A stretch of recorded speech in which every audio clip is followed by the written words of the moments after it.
We got some tremendous foods to cook for you tonight. Seeing that the Giants and the Patriots are here, we thought we kind of combined our center of the plate item with that in mind, if you will. Two teams. So here we are at Super Bowl 46. Clams is the center of the plate item. I'm going to do a Manhattan clam chowder. And I'm going to do a New England clam chowder. It happens to be one of my favorite soups, actually. And I love New England clam chowder, too. So let's get this rolling. Let's get this thing started. It's nice and easy. Both of us are going to start pretty much the same way. We're going to render a little bacon. Rendering? So I'm going to use a little, don't forget you got the camera over here. I'm going to use a little pancetta. I'm going to start my pancetta, render down my pancetta. It's a real simple, basic dish, although it's very classic in New England. And one of the histories about clam chowder is dates back to the early 18th century, where it was first seen on the coast of France between Brittany and Bordeaux.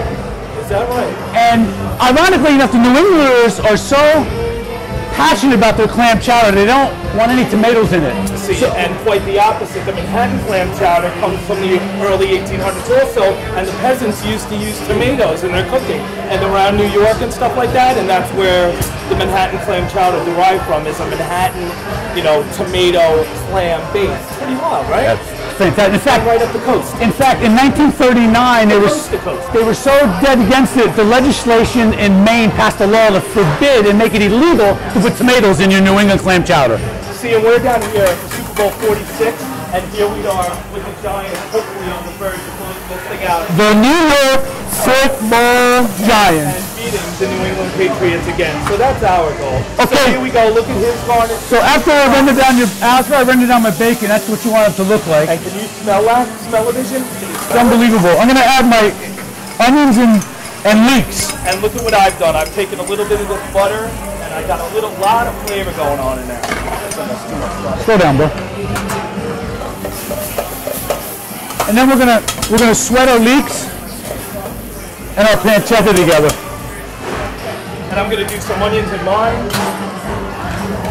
Ed and I have known each other for how many years now? We're coming on 25 years. And this is our first Super Bowl actually together. That's pretty wild. And we've been to a lot of sporting events. We've been to a lot of football games. We've never been to a Super Bowl. No, and we're having a blast here in Indianapolis. If you ever have a chance to come to Indianapolis, come on down here.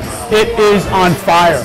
Yeah, this town, we've had concerts, we've been filming outside with the party. Tailgating. Oh my God. We put a whole new twist into tailgating.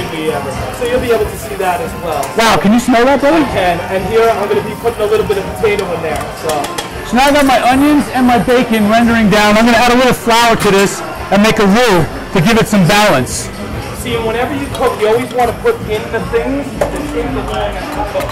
In this case, the carrots, the onions, are going to take the longest to cook. The potatoes, we've already pre-blanched, which means cooked in water, and here they are. Everything's coming together nice. And it's nice to blanch your potatoes rather than cook them in your soup, because it'll really suck up all your beverage, all your liquids in your soup. And here are some chopped clams in the juice. This is what's going to give us this deliciousness. Wow, you're way ahead of me. So we're going to put this right. You're doing Manhattan, so that's a little different. Nice and easy. So we're just going to nice cook that all together. Take a look at that. Can you see that? Look at that. Does that look delicious? We are going to put in, you know what I need, bro? A little parsley. I'm also going to add a little chopped garlic. And I'm going to put a little bit of tomato in mine. And this is good chopped tomato. And then I have a mixture of spices. I have some red pepper. I have some basil, some tarragon, and some Oregon. There you go, Oregon. And here I always have a little mix on the side of my plate. I have a little cool pepper and some crushed red pepper as well. Here, put some of that. This is how you want it to look, just like this. And this is how you want this to look. Now I'm going to add my clams in their juice. I'm going to put that back on the fire and bring it to a boil. And I don't want to turn my back to you guys, so I'm going to come forward, and I'm just going to mix this all nice. Now, bay leaves are a great item to put. Wow, that smells phenomenal. Oh, yeah. Smells phenomenal. Now, the longer this sits and cooks, even if it's on slow heat, you want that to cook nice and slow. Tastes delicious. Here, And these recipes are quite similar if you notice. We're pretty basically using the same ingredients. Of course, I'm going to flour and the cream. And stuff for the flour and the cream. I'm going to add my bay leaves. And now I bring this mixture to you, boy. I'm actually going to garnish mine with some clams as well, Jay. Now I'm going to add my milk product. This is a half and half. And we're just going to bring that to a boil, turn it down, and let it simmer. I don't know, about 8-10 minutes. And I'm going to steal some Jay's chives color, and I'm going to drop that right in there. Step away from my chives. Away from the chives. Don't forget the potatoes, because that's the basic of this, along with the clams. The potatoes are your next main ingredient in this dish. See, and JR is a private chef up in Beverly Hills, so he's not used to feeding 600 I'm not. I get to feed 2 or 3 people a night and do whatever I want. Right, if he's doing 4 dinners, that's a busy night. Me, I'm doing 200, 300, 400 dinners a night. It's a beautiful thing. I worked a long time in restaurants. I love being a personal chef. It's a great experience for me. Look at that. Beautiful, delicious, lots of color, lots of flavor. Can you hear me? I can hear you. Yeah. Can you hear me? What's the #1 thing to do when you're making a dish? Go ahead, taste it before you serve it. Always taste your dishes before you serve them. Phenomenal. I need a little S&P though. I do too. I got a little S&P 500. Can you put a little S&P in mine, bro? We'll reach over. A little more. Don't tell me what to do. All right, that's in there. Make sure you don't use the same spoon you tasted with. No double dipping.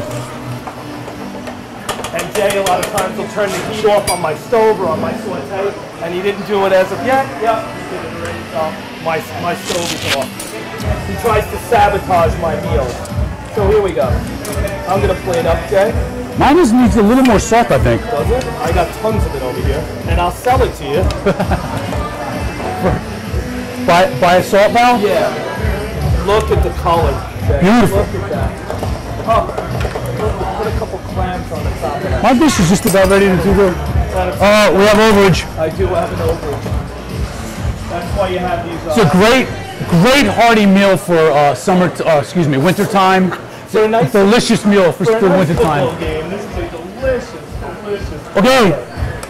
I think go over the top of that. There you go. My dish is done. Let's not serve the bay leaves with this food, okay? You I don't pulled mine out. No bay leaves. Hold on, I gotta lose some juice here. Don't move.